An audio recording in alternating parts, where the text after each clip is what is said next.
Thank you everyone for the introduction, and next we have the keynote speech and presentation on the vision of CTA by Honorable Sikyong Penpa Tsering. With your permission, I'll sit here and speak, because I think it's better that you all also sit in your place and speak. That will make it much comfortable for everybody. And we don't need to be very, very formal. We can be informal at times. So thank you very much. On behalf of my cabinet colleagues and the 16th Kashak, I want to extend a very warm welcome to all of you. As much as I understand, this is the second donors conference. The first donors conference was held during the 12th cabinet, when Professor Samdang Rinpoche was the chief of the cabinet. And there has not been too many donor conferences. The very reason why our struggle for the freedom of Tibet survives today is mainly because of His Holiness the Dalai Lama, that every one of us knows. And because of his leadership, because of his visionary thoughts, we are here. If it had not been for His Holiness Dalai Lama crossing over the Indian border on 31st of March 1959, the very few Tibetans who have been living in Kalimpong and Darjeeling those days would have been sent back by the Indian government. So as soon as the news reached that His Holiness the Dalai Lama had arrived on the Indian soil on 31st March, then the Indian government also allowed the Tibetans in Kalimpong and Darjeeling to stay back. And that is the reason why we have a diaspora community today who is responsible for taking the Tibetan freedom movement forward. So, and this, of course, you all know that we look at the Tibetans inside Tibet for inspiration. And we are all very proud to say that the spirit of the Tibetans inside Tibet is still very strong. It has not been broken, even though China uses all kinds of repressive measures, including artificial intelligence, to control people. But I will not dwell on these issues because that is quite a lot of things to talk about. But if we do have time, then we can talk about this at a different session, or if you have time staying back over the days, then we can speak about these issues as well.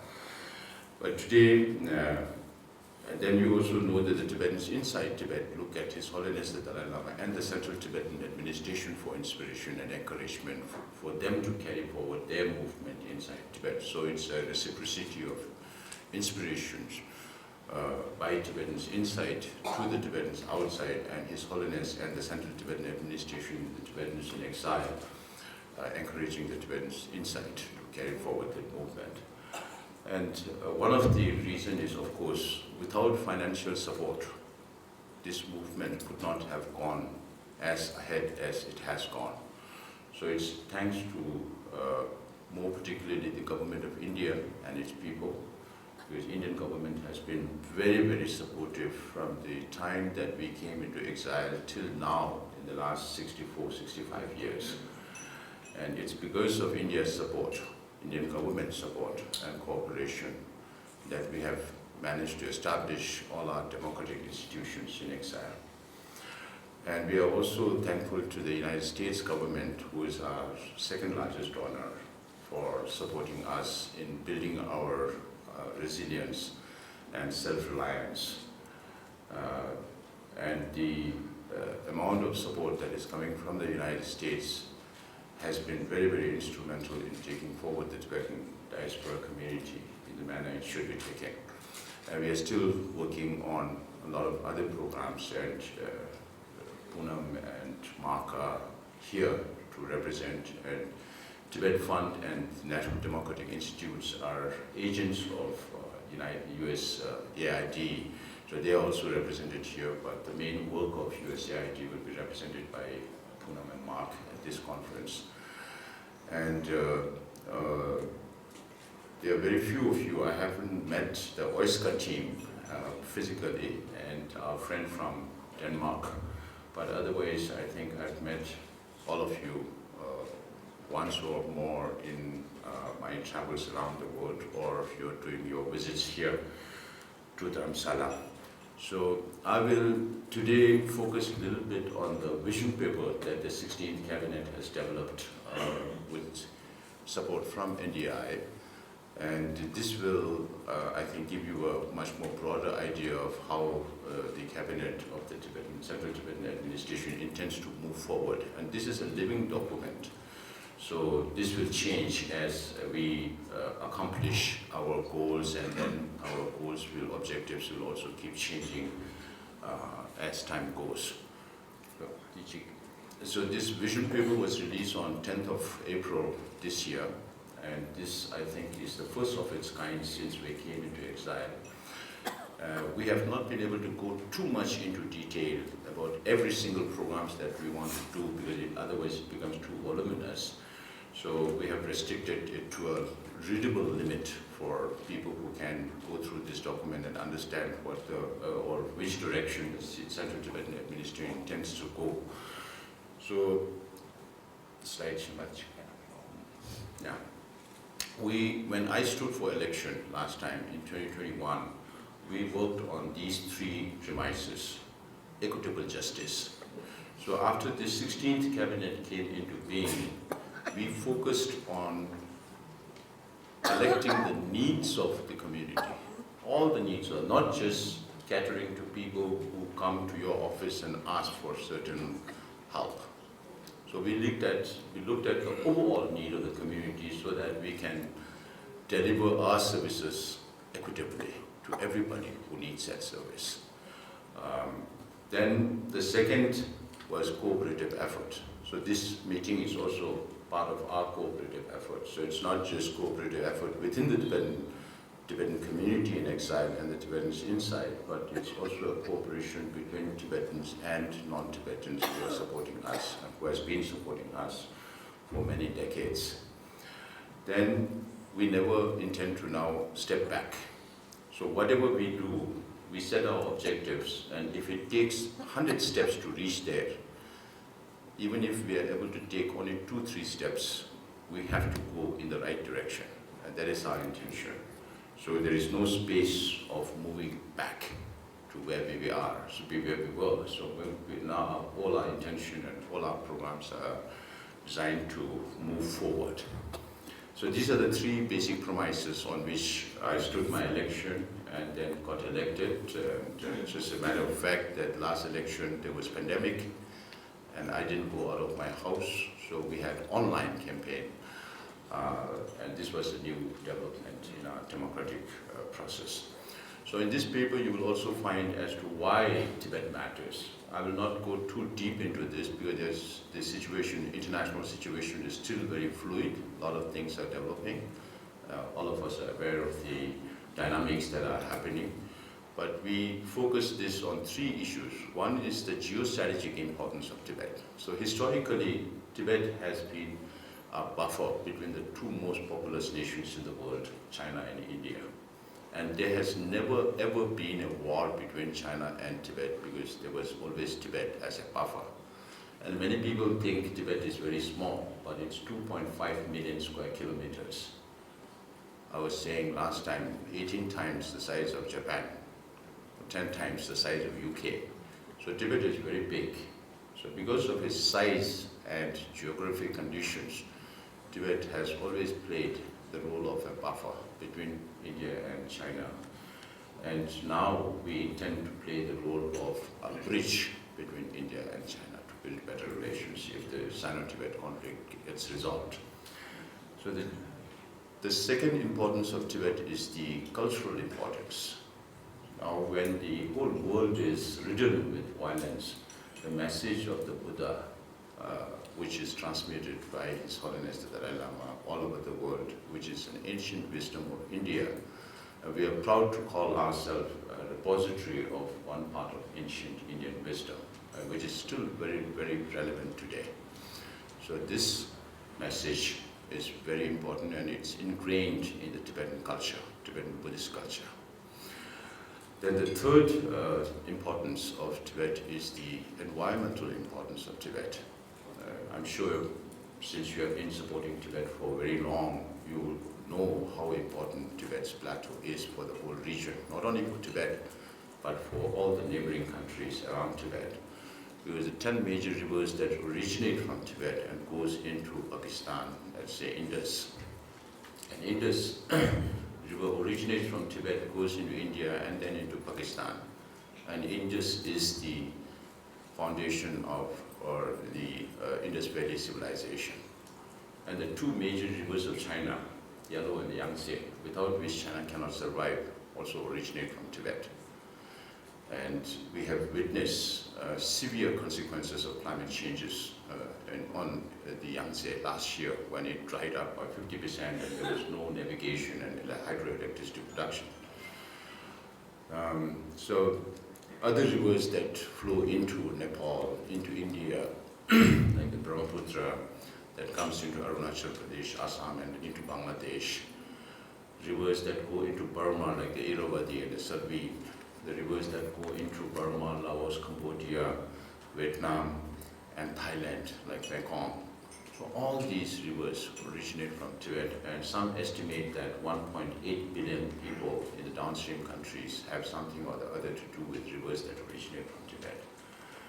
And in this age, when we are talking about climate change, Tibet's plateau takes center stage because the level of melting of ice, or the speed of melting of ice on the Tibetan plateau is twice the speed of the average climate changes around the world.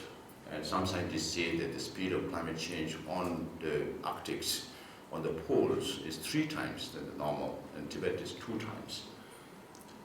So we call ourselves the land of heavenly abode, land surrounded by snow mountain ranges. The Westerners called us roof of the world.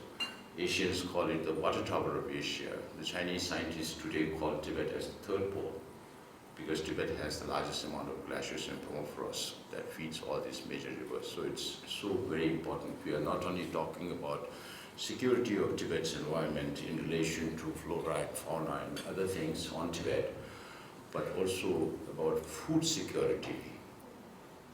Food security, which is going to be very, very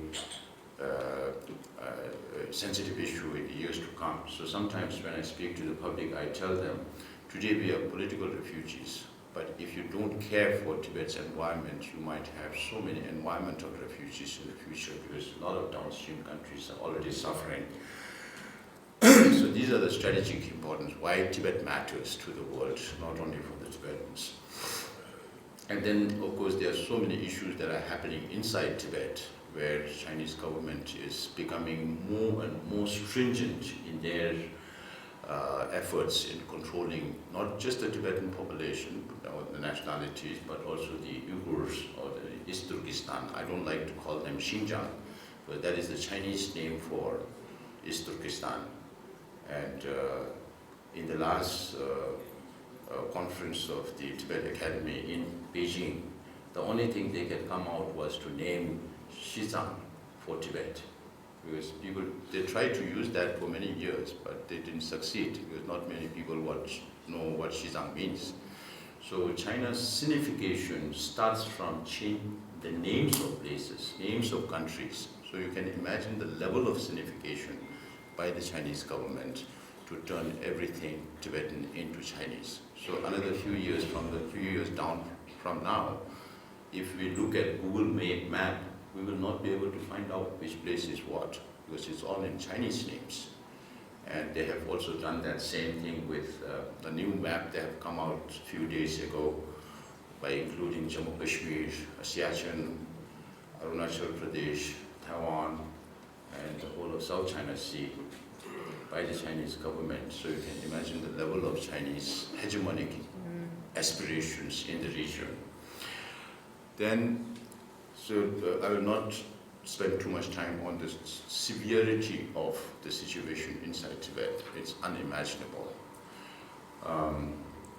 Then we are committed to the middle way approach. We have not changed our policy, even though we changed our strategy a little bit to focus on the historical status of Tibet as an independent state. because not many people realize that His Holiness has climbed down from independence to autonomy to find a solution that is pragmatic, that is negotiable, that is based on non-violence, and finding a mutually beneficial solution to this whole conflict. We know that within the Tibetan communities also there are proponents of independence, and it's their right because we were historically independent. So now when we reach out to the international community, we do explain to the governments that Tibet has always been an independent state or independent government till Chinese communists occupied Tibet in 1950-51. So this is the strategy based on China's efforts over several decades to tell the world that Tibet has been part of China since time immemorial, as they say. So we don't know when time immemorial is. And they have not been able to prove their claims in the past that Tibet was part of China since 7th century, 13th century, 18th century. They have not been able to prove that. And the last two books that I carry, or all of us carry when we go and advocate for Tibet, is Michael Van Wolfram Prague's Tibettv 2020, because he's a scholar, an international lawyer, and he has been associated with Tibet for many years, and with the Tibetans for many, many years, and he worked for 8 years along with more than 70, 80 scholars in Inner Asia, and then wrote this book called Tibettv 2020, and as an international lawyer, from a legal perspective, he has proved that Tibet has never been considered part of China. And there is also a Chinese professor, Professor Lau Han-tin, who is also now based in San Diego, and he has written a book, and his approach was completely different from Michael's. He referred only to the imperial Chinese historical records of the Yuan between 1278 to 1368, 1271 to 1368, and the Ming from 1368 to 1644, and the Qings, who were the Manchus, from 1644 to 1911. And he proves beyond doubt that imperial China, based on the records approved by imperial China, Tibet has never been considered part of China. So with these two books we go so that the world understand, or at least there should be a recognition of the historical status of Tibet as an independent state. Then only there will be a leverage or value to the middle way approach being proposed by His Holiness the Dalai Lama and approved by the Tibetan Parliament, and which is being practiced by the cabinet today. So this, we think, is the only way forward to find a non-violent, negotiated, mutually beneficial, lasting solution to the Sino-Tibet conflict. There's no other way. And through this way, if we have to resolve the Sino-Tibet conflict, there's no other way than to reach out to the Chinese government. That's also a fact. So till such a time that we are not able to find a resolution to this Sino-Tibet conflict, our job is to reach out to the international community and tell the facts about Tibet and seek support from the international community on resolving the Sino-Tibet conflict. So this is our main responsibility, but at the same time, we have a democratic system here, and the democratic system also takes a lot of time to manage it. So during the last 2 years, we spent a lot of time in developing a system, which I will talk about later here. So this is our first main responsibility, to resolve the Sino-Tibet conflict, and this is our position right now. So we do have back channels with the Chinese government, but there's nothing concrete as yet. That's as much I can talk to you about the Sino-Tibet conflict right now, or the negotiation or building contacts. So our second responsibility is where you all come in, the welfare of Tibetans in exile. So in this case, we will have several subheadings as to how we intend to move forward. And then, of course, we have been spending a lot of time on enhancing CTA's, Central Tibetan Administration's administrative efficiency and capacity, where USAID is playing a very important role in helping us identify, research, and come out with recommendations. as to how we need to move forward. So welfare of the Tibetans exiled, just like any other community, Tibetans are very good, but you might also find that we do have division within the community. And democracy itself is divisive in nature, because when you have elections, you can all vote only for one person. So it is divisive, but particularly in our case and under the circumstances under which we are functioning, it's very important that we have unity within the Tibetan community. And the Central Tibetan Administration, from the cabinet side and the executive side, we are very committed to fulfilling all the needs of the community and to bring about unity within the community.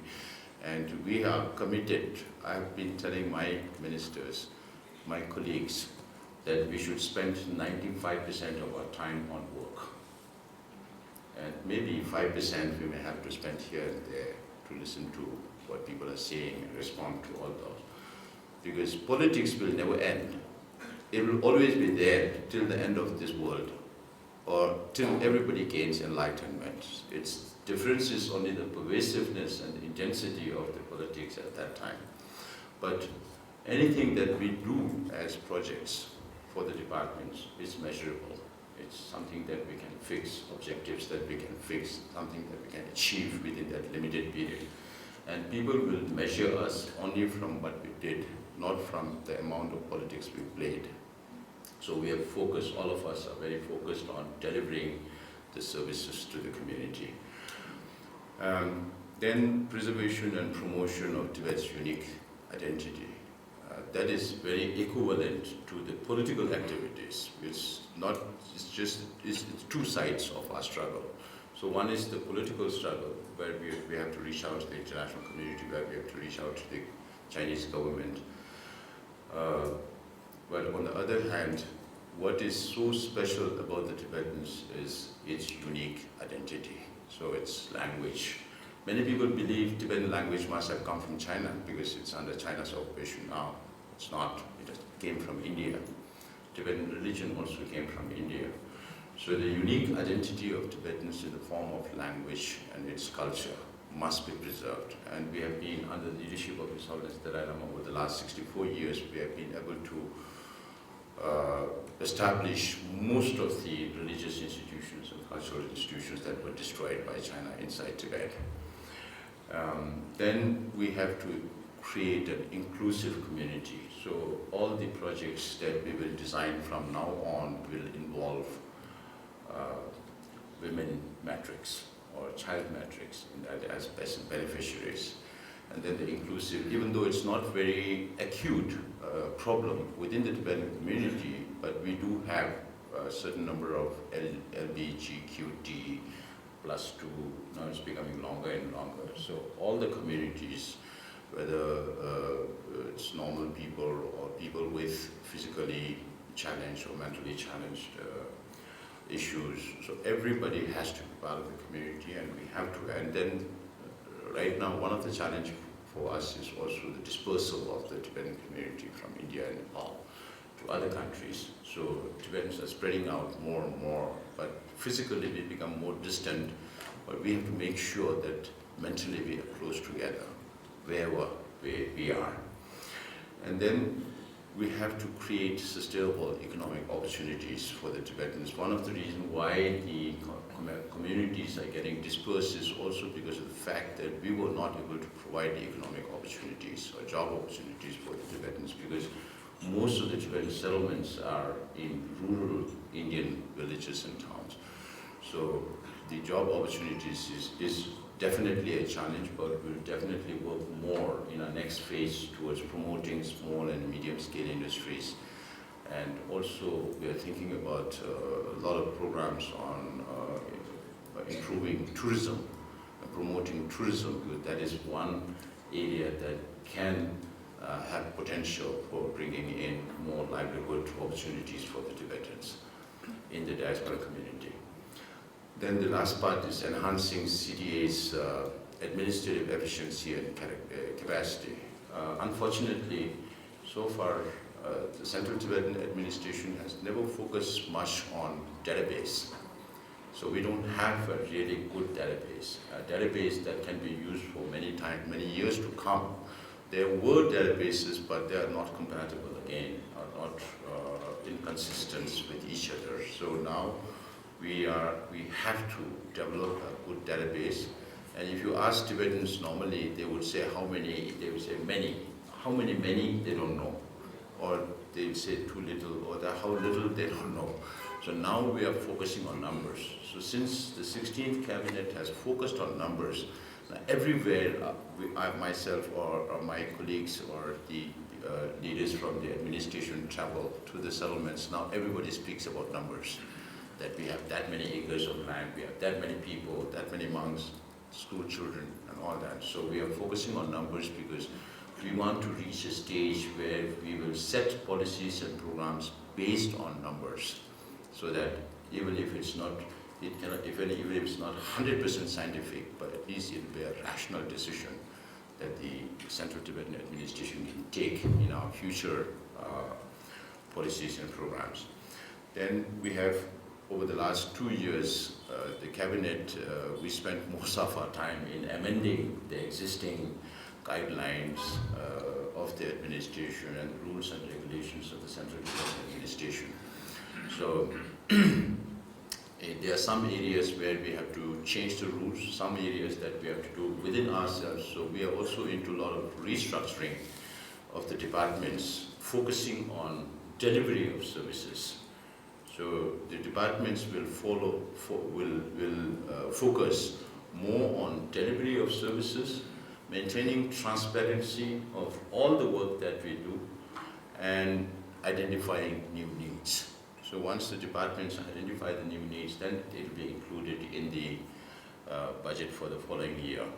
So that, and then also developing a standard administrative system, because it is one unit, but so far every department is functioning on its own, more like that. So now there has to be a synchronized collective administrative system within the CTA that can be implemented by everybody. And our visits to the settlements over the last 2 years, we visited every single settlement. And our last part is Dharamsala. So after we finish this conference, I'm going to spend 4 days to visit the areas around Dharamsala. It's not just visiting there and going and talking with the public and come back. We visited every single place where the local population has identified as a need. So when we come back, it helps us in decision making because we have seen by ourselves the problems. So because of that, now we are in a position to develop short-term and long-term planning. Earlier, it has not been so. If we are planning for next year, we take all the calls this year. From last year, we reached a stage where we are now able to prepare next year's budget in July, August. And this is also because the different donors have different financial years. Some have from 1st April, some have from 1st January, some have their project period program from October 1st. So because of that also, if we have to do smart planning, then we have to know the financial cycles of the donors and then adjust our programs accordingly or plan accordingly or budget it accordingly. So this has helped us in developing short-term planning, and we have developed short-term planning for 24-25, the ongoing year, 24-25 and 26-27, and our tenure is up to 26. So we will have to prepare the budget for 26-27 as well for the next cabinet or the incoming Sikyong and the cabinet to implement. But I'm proud to say that we have reached certain level where we are able to identify all the needs and then see, prioritize the needs and see in which year it has to be implemented. But this will be an ongoing process. And this is one area which I think will focus more, because once we started doing this, then we found that some of the donors' needs are going like this, and our donors' funds are going like this, and our needs are going like this. It's not meeting. And this is one constant thing that we have been trying to work with the United States government, because they don't fund infrastructure. And this is a perennial problem for us. And many of the organizations also don't fund infrastructure. Japan does, we know from the government side, but OISCA is a different thing. So after my presentation, the SAD will identify those areas where we have problems in procuring financial support for projects. Otherwise, just to give you an overall picture, right now we budget about $40 million in a year. That does not mean to say that all that money comes and all that money is spent. The actual expenses and the revenues are maybe a little lower. And out of that, only 8.5% come from the Tibetans. That's about $3 million. Only that much comes from the Tibetans in the form of voluntary contribution. Every Tibetan in India and Nepal contribute now, in the present stage, about 150 rupees and 50 rupees to, as a compensation to say that I'm not going to eat for 2 days and I'm going to contribute that money for the cause of Tibet. So you collect 200 rupees in 1 year. It has been recently been increased, otherwise it used to be 56 rupees in 1 year. And for Tibetans in outside India, Nepal, Bhutan, they contribute $46. If they're employed, they give another $50, so $96 in 1 year.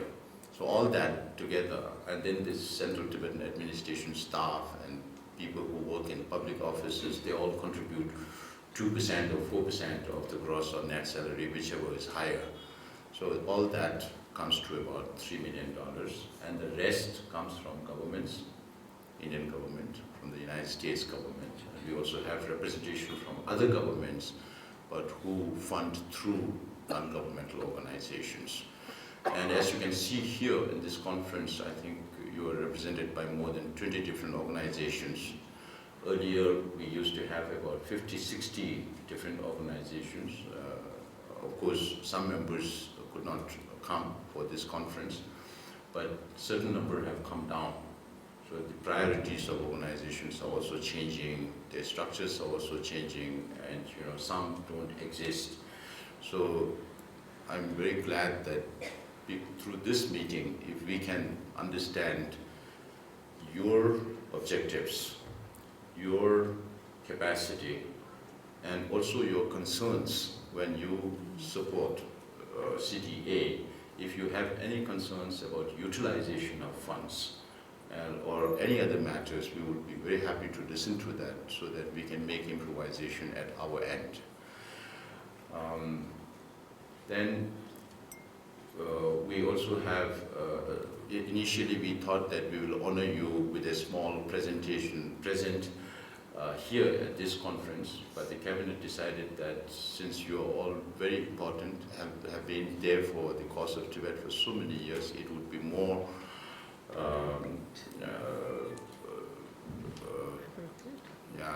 appropriate to make the presentation at the Democracy Day celebration. And those who are not going to be at the Democracy Day celebration, we can make the presentation here. But the rest of the members, we would like to do it at the larger gathering when there are a lot of Tibetans at the Tsulakhan, the venue of the official. And then on 2nd September, we will have audience with His Holiness the Dalai Lama.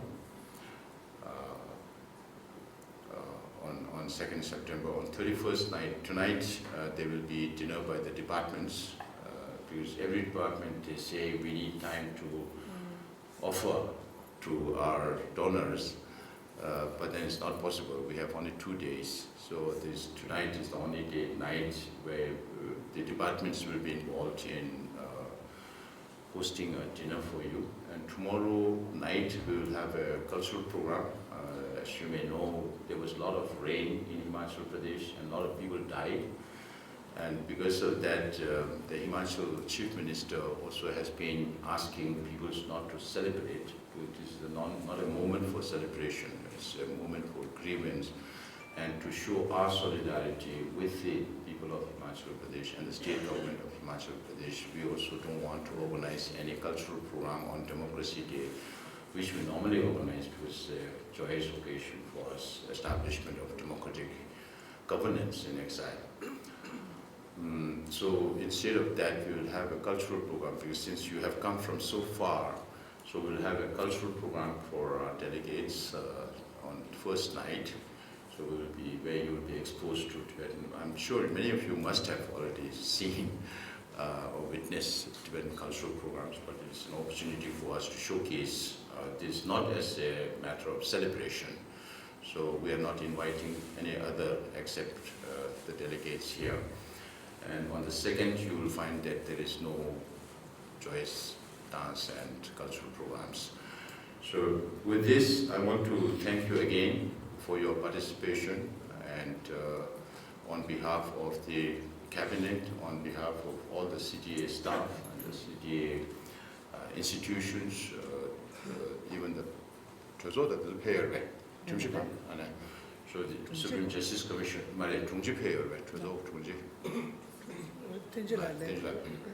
so all the three pillars of democracy, all the three autonomous institutions, all the departments, secretaries are represented here. So all the top leaders of Central Tibetan administration from the executive side is represented here. Then you also have all the project officers of the departments who are also responsible for taking care of you when you are here, and also to understand your capacity, your intentions, your objectives of the organization, so that we will be in a better position to make projections for future. If we don't have those data, it's not possible for us to plan long term. But thank you very much again, and I look forward to a very fruitful 2 days conference, and this will definitely help us in mapping our finance and then planning our finance. And please be candid about your views. We will not take any offense if you have anything bad to talk about us. And I think it's always good to talk about bad things, then we can make improvement from there. If there is any bad thing to talk about, you're always welcome to speak about all the good things and bad things.